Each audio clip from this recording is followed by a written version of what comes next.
Hello, and welcome to episode 149 of the Notcast. Eventually, I might run out of records to talk about, but there's no such luck today. It's 10th of October 2021, and today I'm going to be talking about The Cure's 10th studio album released in 1996, Wild Mood Swings. Hard to believe that this record is 25 years old. I can't believe it. I mean, obviously, I've lived every day of those past 25 years. But during the COVID period, definitely, time seemed to take a very unusual shape and travelled at a very unusual pace to the point where it still feels like about the 728th of March 2020, although I know that's not true. Now, to talk through this album, and there is a lot to talk about with this album, we have to go back in time. Can I get a rewind, according to an old song? And talk about some pretty major events that happened. So we pick up the story late 1993, and The Cure have just played Finsbury Park as a four-piece. Paul has already left the group. Boris is still on drums, and the band are in the studio recording material for a couple of compilation albums. We have the last two songs recorded with Boris on drums. The last Cure original being Burn, which appeared on the soundtrack to the album The Crow, the soundtrack to the Brandon Lee starring movie, which apparently was very well regarded by goths, unquote. And this is the last Cure original with Boris on drums. It's an absolutely great track, and the band have started playing it live, which is great. There was also one more track, a cover version of Jimi Hendrix's Purple Haze for a Stone Free compilation album, and the band submitted various versions of that as well. 1994 was taken up entirely, near enough, by this. Not reading or writing the book, but a court case between the band's former keyboard player and drummer, Lol Tolhurst, and the rest of the group. There is a cliche, which is never go to law in music, because there are only two law firms which really specialise in music litigation, and if you're not with one, you're with the other. So it's not even a case of them going, oh, who are we up against? It's like, oh, you all right, Bob? Yeah, I'm okay, Steve. How are you? Yeah, great. All the great court cases in London regarding music apparently have been fought between these two firms representing various people. And the court case did not go in Lol's favour. As I mentioned before, I'm very sympathetic, actually, to what happened with Lol. I don't think his playing was up to standard. I completely understand why he was fired from the group. And at the same point, it must be really, really difficult if you've grown up with, your schoolmate, Robert, and he's gone on to be the leader of an enormous band with millions of pounds of turnover going through them and playing to stadiums. And you still remember him being, 15 and you starting the group with him, and then finding that over a period of time people have gradually forgotten who you are and what you do in the band. That's going to drive some people to drink, no two ways about it. And it got to the point where obviously Robert made the decision to fire Lol, which was difficult. I'm sympathetic to Lol, but his departure from the group, I think, was inevitable. The court case was expensive, and he lost on all counts. And certainly I think that actually the court case was an influencing factor in Boris's decision to leave the group. I think when you join a band, if you're a musician, one of the things you do is so that you don't have to have a day job. You don't have to get up at 8:30 or 7 o'clock in the morning and get to court every day and stand in court and wear a suit, or go to a workplace and sit at a desk. You become in a band, so you don't have to have things like a boss and an office. I mean, obviously there's an element of it which involves that, but there's an element of it of going, well, actually, I'm not built for, wearing a suit and travelling into work and commuting and being at a desk at 9 o'clock in the morning every day, which is exactly where they were. Boris made the decision to leave the group, and I think that the reasons that he gave for that at the time were somewhat flippantly that he wanted to play, I think, more timpani. But I think actually, probably from another perspective, is that having been in a group for 10 years is you either get a sense that that's you're completely able to exercise your artistic and creative vision through that, or you learn to compromise. And I think Boris was financially secure. He was at the point where he didn't necessarily want to play Cure music forever for the rest of his life, and he wanted to do other things. And rather than commit to something where he didn't necessarily feel that he was able to be part of it all the way through, is that he left at a certain juncture. Uh, according to reports, his actual departure from the group was quite sudden, and so the band was then down to actually at one point I think even just 2 members. So Paul had left, Boris had left, Simon, I think, according to the booklet that's in the Join the Dots compilation, said that he felt that he was the cause of the division in the band and left the group on a series of holidays, which effectively brought the Cure down to just Robert and Perry, who was the latest kind of member to join the group. So you've got the classic picture there with Boris, and then the group were starting to audition other drummers. 1995. Then, after the court case, saw the band back in the studio and planning the first fruits of their new record, which was eventually called Wild Mood Swings. And Wild Mood Swings was the name of Robert's never quite recorded solo album, or never quite finished solo album that apparently he recorded in the late 80s. There's a track called Pirate Ships, which is on. I think it's on here. It might be on one. It might be on one of the other reissues actually, which is the only one was the first Robert Smith solo track to be released, recorded during the disintegration period. It's on the Disintegration Rarities, and the band started recruiting new members. They went through a number of potential drummers, which I will talk about later.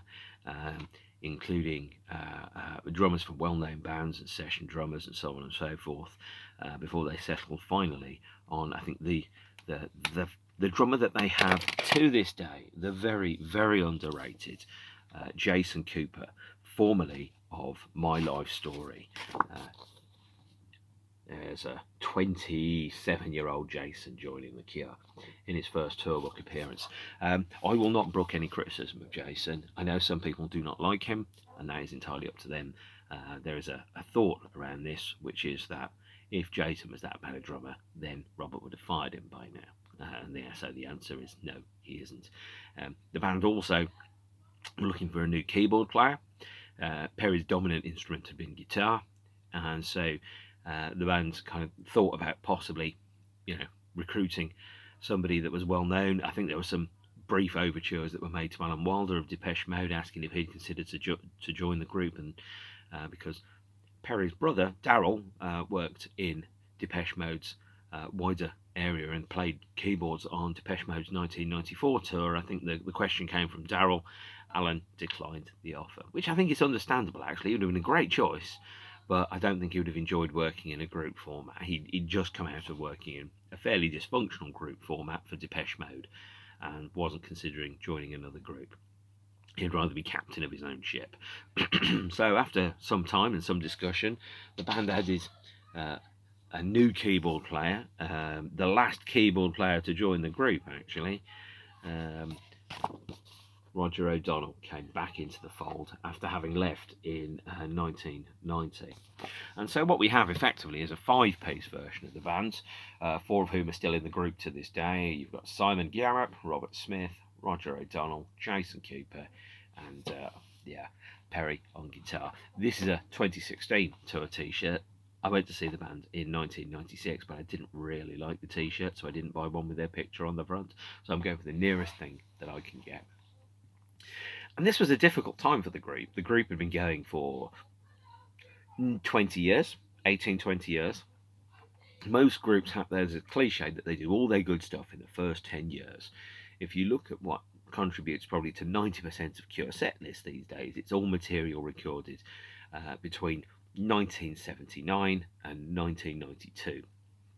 And that doesn't really dispel any of the rumours around it.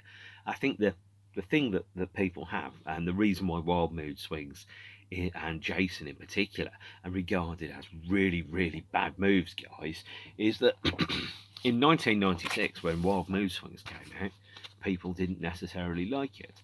But what you had 4 members from the disintegration era of the band. 3 actually. So you had obviously Simon, Robert, and Perry from the 1992 era. You had Roger. So by the time that Wild Mood Swings came out, only 1 member hadn't previously performed on a Cure album, and that was Jason. And since Wild Mood Swings is largely regarded as the worst Cure album, inaccurately I'd like to say, the perception is the band's critical and commercial downfall, so to speak, was the result of the one new, untried member of the group, Jason Cooper. So it became very, very easy for people to blame all the band's ills on the new drummer, because the new drummer hadn't played on any of the other Cure albums. It couldn't be Roger, because he'd played on Disintegration, and that was fantastic. It couldn't be Simon or Robert. It couldn't be Perry, because he played on Wish. That was pretty good. Since Jason had not played on anything previously, it must be Jason is evil. I don't agree with that theory at all. I think there's a number of things which I want to talk about as to why Wild Mood Swings wasn't a commercial or critical success. Since this was released in May 1996, the band did some preparatory work before that. Obviously, they recorded the album, they had different drummers during the album and B-side sessions. They also released a couple of tracks in advance of that. So they released a song called Dread Song on the soundtrack to Judge Dredd. This was the first Cure original by the 1995 era of the group. And by the way, Dread Song is an absolutely fantastic Cure song. It's, in my opinion, one of the absolute best Cure songs that there is. And if I had my way, I think I would have put Judge Dread Song on the Wild Mood Swings album. Sadly, Dread Song is the best thing about the entire of the existence of the Judge Dredd film and the Judge Dredd soundtrack album. There's only one other track on here that's really any good, and that's Darkness Falls by The. When I talk about the albums, I will talk about that. They also released an appearance on the XFM compilation album 104.9, which was the FM frequency that XFM broadcast on in London, a cover version of David Bowie's Young Americans, which is really good actually, but it's a cover version, and cover versions are 10 a penny. Luckily, all of the cover versions and the B-side tracks are on this, the Join the Dots box set, which is now probably quite cheap. This features 2 versions of Purple Haze, Burn, Young Americans, Dread Song, and all the B-sides from the Wild Mood Swings era. So all the CD singles I'm about to show you, by the way, you don't need them. Buy this instead. It's got all the B-sides on. It's bloody brilliant. Well, it's got all the B-sides up to 2003. The first single to be released from the album Wild Mood Swings was this thing called The 13th. And by the way, I think this was the first Cure single that wasn't officially released on vinyl. It was backed with a number of B-sides, and it's got some absolutely fantastic imagery. There, what you can see is there's like a little wind-up drumming bear, a panda I think it might be actually, which is just basically cute as fuck. When I saw the Cure in 1996, the t-shirt that I bought was actually a photograph of the bear. Right? And as you can see, there's 2 CD singles. Now, British chart rules were that you could release 2 CD singles. You could release, I think, maximum of 3 formats. So the other format in the UK was cassette, and you could have a maximum of 3 tracks and a maximum length of 20 minutes. So the 13th had 2 CDs and a cassette, I think. And on the CDs there was the B-sides, The Ovation and Adonis, which I've never pronounced before. And It Used to Be Me, alongside a Killer Bee mix, the 2 Chord Cool mix, and the Swing Radio mix. I'm going to pause this and have a drink because I was sounding a bit lemmy there. Still am, actually. I've not seen the Cure perform the 13th live. They've not performed it live that much, actually. And I think that the 13th is a song which has been unjustly lambasted because it doesn't sound anything like any Cure single before or since. It's a kind of jazzy salsa world tempo kind of song, which is, yeah, it's fun and it's silly, but it's not what people expect from the Cure at all. Now, some bands, when they release the first single off the album, they have the thought that they can get away with releasing whatever they like because people will buy it and people are interested. And the Cure made this decision with the 13th to try and expand their fan base a little and have people go, this doesn't sound like the Cure, it's really good. The problem was it came out in the summer of Britpop, and that meant Oasis and Blur and Supergrass and Core Blimey, Cockney Mohammed, Jesus, Jabba, Juba, Jabba, and Horns and all that crap was all over the place. The Cure, whether they liked it or not, were starting to look like relics from a previous age. They'd been going for 20 years, Most bands don't get more than about 5 years of commercial success, if they get any commercial success at all. And The Cure had been very much on an upward trajectory all the way through up to Wish. Their tours were getting bigger, or at least staying the same. Their sales were getting bigger, or at least staying the same. There was no sign of visible shrinkage in The Cure's career until we got to the 13th. I think with the 13th, the band chose a good song, but not a good Cure song. And what that meant was lots of Cure fans didn't like it because it didn't sound like the Cure. Now, the cliche about The Farm, by the way, that very terrible band from the 90s, is that every band gets the fans that it deserves. And the Cure, I'm afraid, deserve better fans than they had at this point in time. So if you were, say, let's say you were 18 when Boys Don't Cry came out, when 13 came out, the 13th, they'd be 35. They're not interested in pop hits. You know, there's a lot of people that grow out of the bands that they listened to when they were younger. And you know, they get into things like golf and mortgages and pension plans, and the music that they listened to when they were younger, they're like, that's a relic of a past time. Although somewhat oddly, most people don't grow out of football teams, do they? Why would you grow out of a band? I don't know. And I think a lot of people associated The Cure because The Cure's music was quite angsty, it was quite tortured sometimes. A lot of people, I think, associated The Cure with their teenage selves. And so when you're 35, for example, the song that you may have listened to when you were 22, let's say It's a Strange Day or 100 Years, when you're 35 and you've got a mortgage and you've got a wife or a husband and you've got kids and cars and things like that, you may not necessarily agree with the thought that it doesn't matter if we all die.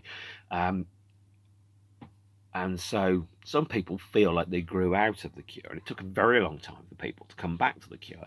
Now, in the past 5 years, I've noticed a lot of people have gone, Cure, fucking brilliant, love them, always love them. And then they go, yeah, and I haven't seen them since 1989. And I'm like, dude, like the longest gap between Cure shows has been 2 years and a month. Where the fuck have you been? Now, I don't want to sound snobby about it, but The Cure have been kept going all the time. The lineup has changed. They've never split. They've not particularly changed their style too much. The Cure didn't change. You changed, and you moved away from them, and now you've come back to them once you saw them playing Glastonbury on BBC 4. And that's in no way a criticism. I completely understand that most people don't live, breathe, and obsess about music the way that I do. I think they're probably better people as a result. But for me, The Cure, like any band, is for life. It's not just for your adolescence. You stick with the band forever, and they track your journey through time and through life. And what that meant was that most people who heard the 13th were like, well, I'm 35 or I'm 32 now. That doesn't really sound like The Cure. I don't particularly like it. I'm not going to buy the album. Maybe I just don't like them anymore. In the same way that, say, Rolling Stones fans probably tuned out around about the time of Steel Wheels. And you think about 1996 as well, other bands that have been big in the previous 10 years, New Order, Morrissey, people like that, they were all struggling to appear commercially viable. They'd been going for a long time. People had started to rotate out of liking them. Even bands like Ministry, for example, who were absolutely huge a few years before, they were struggling to sell records. There was a big change. There was another generation that was coming in, heralded in by the Parker Monkeys and Liam Gallagher dragging his knuckles on the floor before impregnating yet another secret woman with yet another secret child. Now that sounds like I'm being a bit bitchy, but the guy's got form, fellas, okay? And his form is he wasn't that nice a dude in the past. So what we had Wild Mood Swings, which was an album that came out at just the wrong time, and it was just the wrong record. If you were into music, you might have thought, well, The Cure, that was my childhood. Oasis, they're the band for the people. And by the way, huge fan of Oasis here, although I may not necessarily sound like it, but not a huge fan of their fans, which is an issue which I'll talk about when the Nebworth release comes out. Wild Mood Swings, released 7th of May 1996, was the band's 10th studio album. This is the 2021 Record Store Day picture disc edition. It hasn't been on vinyl since between 1996 and 2021, as there was only one print run for the vinyl in 1996. So I've got a picture disc version of it for the same reason that I didn't have a huge amount of money and I didn't have a huge amount of space. Oh, that's got me download code in it. You shouldn't be seeing that. So Wild Mood Swings was a double album. Most people don't think of Wild Mood Swings as being a double album because it's only 62 minutes long. And although it comes on 4 vinyl discs, most people weren't buying vinyl at that point. Most people were buying the dreaded CD. And with Wild Mood Swings, the other issue was the album was too long. There was a theory, or more correctly, there was a epidemic in the music industry that CDs were more expensive, and therefore you had to present value for money to the people that were buying the CDs. You had to fill the CD with as many songs as you could. I call it CD-Bloat, and what happened is that people had forgotten to write good quality albums. They were just doing lots and lots of songs, and then they were putting lots and lots of songs out, and they were putting lots and lots of songs on the records. So for example, Tori Amos's Boys for Pele, classic example of a 12-song album that was really good, stuffed into an 18-song running order. And Wild Mood Swings, it has probably 3 songs too many on it. It would have been better as a 49-minute classic 11-song Cure album. And the 3 songs on it that I would take off are Round and Round, Return, and Gone. Although what I will say is a lot of people think The Cure is just Robert Smith telling everybody else what to do. When you listen to Wild Mood Swings, you can really hear the influence that other members had in the album. So, for example, Roger O'Donnell on Disintegration was tasked with the album's going to be called Disintegration, the theme is going to be slow and miserable songs. So that's exactly the songs that he wrote and the songs that he put into the band. For Wild Mood Swings, the idea was it could literally be anything. And Roger's musical background was perhaps a little bit wider than some people might have originally imagined, and so therefore, putting out an album with his kind of, you can really hear the jazzy inflections which Roger was putting into the songs. However, songs like Gone and Round and Return, frankly, just aren't amazing in my opinion. And I think Roger was of the view. No, not Roger. Robert was of the view when he listened to the test pressings for the picture disc recently. There were songs that he'd forgotten that were on there, some which he thought were quite good, and other songs he's like, why the hell did we stick it on that? And those songs are probably Round and Round, Gone, and Return, because they're not great Cure songs. Absolutely not great Cure songs at all. And were I doing a track list for the album, I would most definitely have changed the track list around. I would have included Adonis from the 13th single, and I would have taken Round and Round, Return, and Gone off. And even though Gone was the 3rd single, the idea being is we can do like a diverse album where the musical styles are different and change a little bit compared to the previous ones. Kiss Me, Kiss Me, Kiss Me had a fair chunk of critical adoration for its different styles, rampaging between Hey You, Torture, If Only Tonight We Could Sleep. Whereas Wild Mood Swings tried to do the same thing, but because the world had moved on and fans had moved on and the formats had moved on, it didn't quite succeed. Wild Mood Swings is an album that would have made a fantastic single album of 11 songs and made, to be honest, a not great album of 14 songs. And so if you bought the album and you bought it on CD and you were there going, okay, well, it's been 4 years, come on, Robert, impress me, and then you put it on and you kind of go, some of this is not great, is it? By the way, I should point out, huge chunks of Wild Mood Swings are really bloody brilliant. So, for example, you go through the track listing, Club America, Want is a fantastic opening track, the band still play that live. Club America is a great song, although it's kind of like thematically a sequel to Open.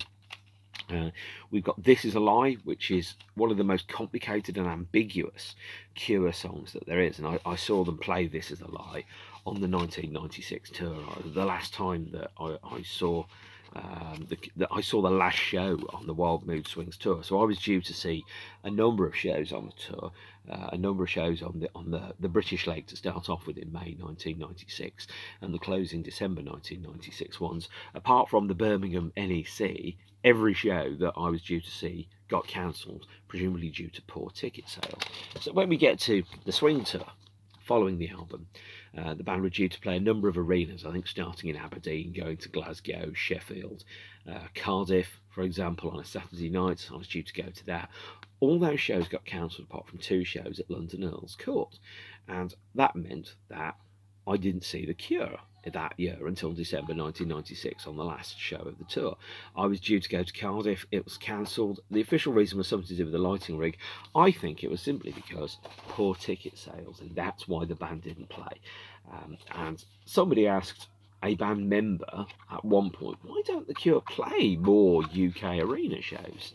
And I think the response that they got back was, why would I want to play on a wet Wednesday Sheffield to a half-full venue when I can do 4 nights in the sunshine in France that are all sold out? And I think that The Cure were starting to feel is an existential crisis.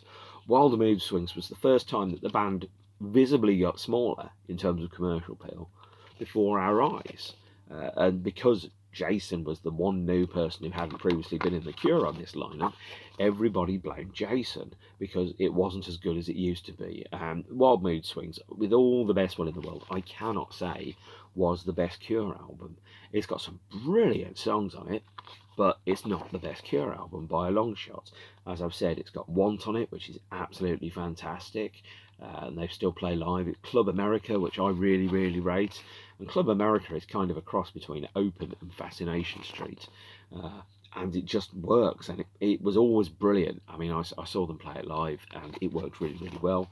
I saw them play This Is a Lie live with Jason on a second kit to the front of the stage. That was a brilliant song. I wish they'd play This Is a Lie more often. And then you've got some other songs on the album, which, by the way, I'll very quickly have to go through the booklet to point out. Is we've got the 13th, which, as I've said before, jazzy, salsa-inflected kind of song, not particularly popular. We've got Strange Attraction, which I really like, although that's too flippant. It really reminds me of something like A Letter to Elise, which is, it's a good song, but it's not the best song that the band have ever done. And then we've got Mint Car. And Mint Car kind of sounds a little bit like a rewrite of Friday I'm in Love, but not so good. Jupiter Crash follows it up. That's brilliant. The band played Jupiter Crash and Want, and one of the other songs, I forget which one, in 1995 on the warm-up shows that they played. And then Round and Round, Gone, Return. Boo, bad songs. But then we've got Numb, Trap, Treasure and Bear. And I think Numb, Trap, Treasure and Bear are all really, really good songs, by the way. And I should point out that the band, some of the recording for the Wild Mood Swings album doesn't have Jason playing drums on it. Martin Gilks, ex of the Wonder Stuff, is credited as a special thanks. I think he played on some demos, and I think he would have been a great person to play drums on the finished album. But then we also had string quartet. Drums on Mint Car, Trap and Treasure were played by Mark Price, who I think, don't quote me on this, I think was formerly of All About Eve. And This Is a Lie was by Ronald Austin, and Club America was by a drummer called Luis Pavlov. So only about half of the album has Jason playing drums on it. Jason joined the band relatively late into the process, but he was certainly, and I think he's a great drummer. His style is different from Boris, but he takes the job very, very seriously. I think he plays to the song. There are 2 types of drummers, in the same way that there are 2 types of guitarists in the world. There's the guitarist who happens to write songs on a guitar, and there's the guitarist who's a songwriter who happens to use a guitar. And the difference largely comes in how ostentatious and show-offy the playing is. And I think that Boris was a great drummer, and I think Jason's a great drummer, but a very different drummer, and he's done a very good job of playing the drums for The Cure for the past 26 years. And I will fight you if you just... Well, I won't fight you, but, you know, I'll disagree with you. Yeah? Let's put it that way. So Wild Mood Swings came out, and it just didn't do the numbers. It didn't sell. You know, as I said, the band were due to play an arena tour. in the UK in May, and that got cancelled, and it got slowly reduced down to just 2 dates in London. And I think perhaps the band maybe have overestimated it. When you've been in a band for 20 years and you've been playing arenas for 20 years, it's completely understandable. Well, playing arenas for 10 years, completely understandable to think that the next time you go around, it's going to be the same as the last time you went around, and you're going to be able to headline the arenas. But the band went from playing 3 shows at Wembley Arena, or 4 nights at Olympia in Earl's Court, and then they went to 2 nights at Earl's Court, or they went to half a night, or half the tickets sold for 1 night in Birmingham as opposed to 2 nights at the Birmingham NEC. And when I saw them at the Birmingham NEC in December 1996, the show was half sold. They'd sold maybe 4,000 or 5,000 tickets for the NEC Arena, and they've not actually played Birmingham since. So good thing I made the decision to move down to London. And from a purely selfish perspective, it sounds very flippant, but when I moved down to London, one of the reasons was so I could get to see The Cure again. Well, that sort of worked. I moved down to London about a week after The Cure played London on the Bloodflowers tour, and I didn't get a chance to see them. But I did get to see them in Roskilde in 2001 on the last show of the Bloodflowers tour. So generally, my thing is I get to see the last show of the tour. Well, I did for a bit anyway. Wild Mood Swings then, commercially, it really was a fish out of water. The 13th was not a big hit. The rest of the world had gone Britpop when The Cure weren't looking. And the band started to look like people out of time. The flip side of that is that the band could be regarded as timeless, but that's not strictly true, because timeless and out of time sometimes are not the same thing at all. The second single from the album felt like, I think, a bit of a commercial backstep. It was Mint Car. Again, I don't think this was released on vinyl, at least not in the UK. And there came 2 CDs and a cassette single. It was backed with a Home, and on the other format I think it was a Pink Dream and Waiting, and then there was an acoustic version of Mint Car as well. And Mint Car didn't really work as a single. I think people that heard it thought, well, it sounds like Friday I'm in Love, but not so good. And it was the most obvious, most Cure-y hit single that there was off the album. And again, it didn't do amazingly in the charts. The band appeared on TV shows. They tried to get people to buy it. People just weren't buying this stuff. That's why this era is sometimes it's really, really difficult to get stuff from this era, because it's regarded by many people and in time has been retrospectively refitted as being a very, very bad period for The Cure. It's not a great album, Wild Mood Swings. It's 3 songs too long, but it's still a bad Cure album is better than almost any album by almost anybody else has ever made, by the way. And this is certainly not the worst Cure album either, because it hasn't got Banana Fishbones on it, which means that it's automatically better than the top. I don't like the top. The top sounds like one man on his own in a room going totally nuts, taking too many drugs, which is probably exactly what it is. So Wild Mood Swings, very difficult period for the band. They played a number of shows to start off with. This is a bootleg called Slash with Lipstick, which was recorded at the London Adrenaline Village on the 7th of May 1996, an MTV show. They played a show in Paris the night before, which was the first official show of the Wild Mood Swings tour. They played some European festivals the summer before in 1995, Glastonbury. They'd played a brief number of shows in Rio in January 1996 as well. So the band were playing live, and if you can't get on TV and you can't have big hits and you feel a little bit like you're out of time, playing live is where to go, isn't it? You can rely on that, but you couldn't rely on that because the band were meant to be playing arenas and they weren't selling as many tickets as perhaps they normally were. Instead of playing 2 or 3 nights in a town, they were playing 1 night and not selling that out. But the band did play live. They played a lot of shows, and the Wild Mood Swings tour went through to the end of 1996. Here's one of the bootlegs from the Wild Mood Swings tour called Swinging Crowds, recorded in Milan on the 23rd of October 1996. And I think what you can't say is that the Cure were playing bad shows. They did play bad shows, but this tour, the Wild Mood Swings tour, was not a bad tour at all. The set lists were deep and dark and long. The shows were long. They were playing great shows. And the set list choices were really broad and diverse at the same time. Just the people weren't buying tickets. People weren't turning up. And the album itself, as I've said, is probably 3 songs too long, but that's the perception why people think that the album wasn't particularly good. In, I think, America, the third single was Strange Attraction. I don't have that. That's the only commercially released Cure single I don't have in some form. In the rest of the world, well, the UK, we had Gone, which, as I've said before, is one of the songs that I would take off the album. So I'm not surprised that Gone didn't exactly do particularly well. In fact, I don't think I've ever seen the video for Gone. I've never felt the need to watch it. But Gone is didn't have any B-sides either, which didn't help it. Being the third single from the album, it had remixes of The 13th, This Is a Lie, and Strange Attraction on one CD, and on the other CD, lots and lots of remixes of Gone, alongside a lenticular sleeve. So the good thing about the lenticular sleeve is that you do that, and it changes and moves over time, which is lovely. But it didn't. It was a gimmick, really.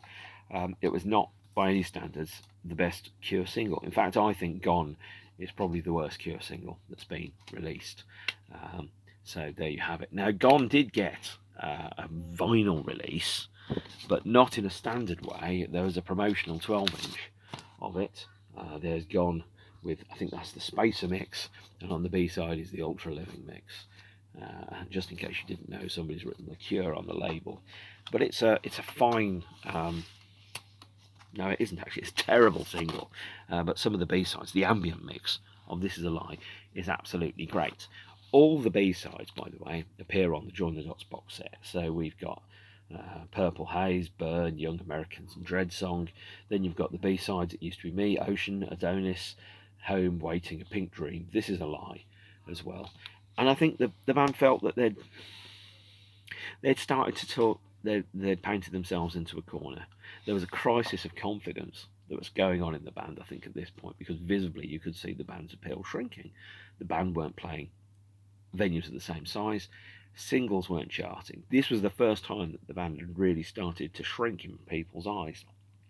And there was a kind of a thought about, well, what do you do when that happens? Do you consolidate? Do you hold on? What do you do in those circumstances? The internet had taken off, and the first fruits of the internet from a Cure perspective was the release of this 5 Swing Live, a mail order CD of 5 songs recorded on the Wild Mood Swings tour, which you could order. It was a limited edition of 5,000. You could buy it off the website. I remember frantically putting in my card details one day after work to have 5 Swing Live on CD. And this is number 4,693, so one of the last ones. But also, I was present at the Birmingham show, which I think is responsible for, 3 of the songs on this recording, which I think, Want, Club America and Treasure were recorded in Birmingham. Mint Car was recorded in Sheffield, and Trap was recorded in Manchester. So I do get the feeling that they could have done a proper live album out of this. Instead, when the going gets tough, the tough turn pro, according to Hunter S. Thompson. The band consolidated their position, and they released the single Wrong Number in 1997. Wrong Number was a recording which, according to the liner notes on the Greatest Hits album from 2001, is just Robert Smith, Jason Cooper and Reeves Gabrels. Reeves appearing here, by the way, who later joined The Cure as their proper guitarist. And Wrong Number is a pretty good track. I like it. It's very good live, goes down very, very well. But it did feel a little bit like writing a single to order. It felt a tiny bit cynical, and a deliberate attempt to try and have a hit. The reason it was going to try and be a hit was because the band decided to consolidate their position with the release of the singles album Galore, singles 87 to 97, probably somewhat as a placeholder, but also as a timekeeper to try and maintain the band's commercial appeal and to let people know that they were still bloody brilliant. With The Cure, we just have had a bad album, guys. Here's some hits to remind you how good we are. This is a great greatest hits album. It's presented chronologically in sequence, running from Why Can't I Be You all the way through to Wrong Number. And as you can see, instead of having a wizened old adult on death's door on a beach on the front, it's a child. So the child is sitting on a beach there. The same lineup, by the way, Robert Smith, Reeves, and Jason recorded a track called "A Sign from God" for this band, COGASM, which stands for Cooper, Gabrels, and Zm, which is the Smith. So the first two letters of each of the surnames, and they did a track called "A Sign from God." So I think "A Sign from God" and "Wrong Number" were probably recorded at the same time by the same lineup. One was released as The Cure, one was released as another band called COGASM. Quite why "A Sign from God" didn't make it onto the Galore album, I don't quite know. But there you have it. And so the band went into touring in a kind of limited way. So they played deliberately special event shows, which were considerably smaller. So, for example, in London, going from playing 2 nights at London Earls Court in May '96, they went to 2 nights at the Shepherd's Bush Empire in December '97, which was broadcast on XFM. And this is the bootleg CD, Shake Dog Shake. Hi, James. Recorded from Shepherd's Bush on December the 17th, 1997, and this was professionally mixed by Robert for radio broadcast. So therefore I regard this as a live album. And somewhat perversely, being The Cure, that not all the hits were played, some of them were very deep tracks, but the best way to be able to put a sold out sign up for 2 nights in London when your commercial appeal is becoming, to quote Spinal Tap, more selective, is to play much, much smaller venues. So the capacity at Shepherd's Bush is something like 2,000, which is a tenth of the size of Earl's Court. So if you could only sell 4,000 tickets for Earl's Court, and you sell 2 nights out at Shepherd's Bush Empire, you're selling roughly the same amount of tickets. Which is a way of, I think, making your gig appear, in demand and high profile and yada yada yada. I think it's a cynical move is to go from playing bigger venues to playing smaller venues than your appeal might select. So you can then say, sold out, hottest ticket in town. Oh, we've still got it. And so I think that Galore was quite a cynical move, actually. And it didn't do the band any favours. Now, there's a lot more to talk about in terms of what happens immediately after this, the band's very obvious crisis of confidence that happens in 1998.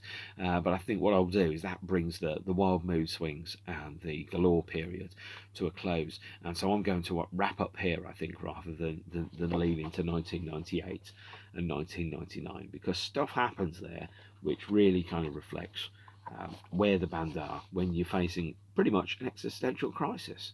The crisis is, well, who am I? What do I do? Am I The Cure, or is The Cure just part of me? Should there even be a Cure? What happens to a band when nobody's looking anymore? What happens to a band when they struggle to sell tickets? Do they become a different band? Do they stay the same? These are, existential questions around nature of existence which affect who and what the band is. And although the band may have been partially smiles here, things were not particularly happy in Camp Cure at the beginning of 1998. And the idea that they were going to be playing arenas for the rest of their lives was clearly starting to fade, and the realization was dawning that maybe things were going to have to change for the band. That is when I talk about the next album, which I will do at some point fairly soon. So wrapping up, I think what I'm going to have to do is just be really open about it and go, Wild Mood Swings is 3 or 4 songs too long. It could be a really brilliant album, but it isn't. It suffers from CD-Bloat. There's too many songs, and some of the songs that they've chosen on there should have been B-sides, and some of the B-sides should have been on the album. I suspect people in the band agree with me about that, but that's for their decision to make. I still have lots of very, very fond memories associated with this era. The show that I saw, the last show at the Birmingham NEC, was phenomenally good. In fact, if you listen to the bootleg just before the beginning of the third encore, you can hear a guy shouting "Go home" on the bootleg tape. That's me. I was front row for the NEC show, which was, by the way, was all seated. And we didn't stay seated for long. I spent the whole show, maybe they're as far away from me as the window is there, 6 feet away. and it was an incredible experience, and it was still as good as any other Cure show that I've ever seen. Live Cure, even if the records aren't great, live Cure is exactly where it's at. And so Wild Mood Swings I'd probably put towards the bottom of the Cure pack. It's still a really good album, and a really bad Cure album is still better than most other bands' best albums, but that's a different discussion.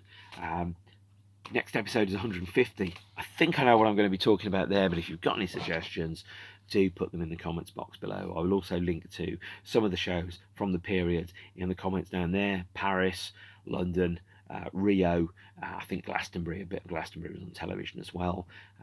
But in the meantime, stay beautiful, and I will see you soon. Thank you. Bye.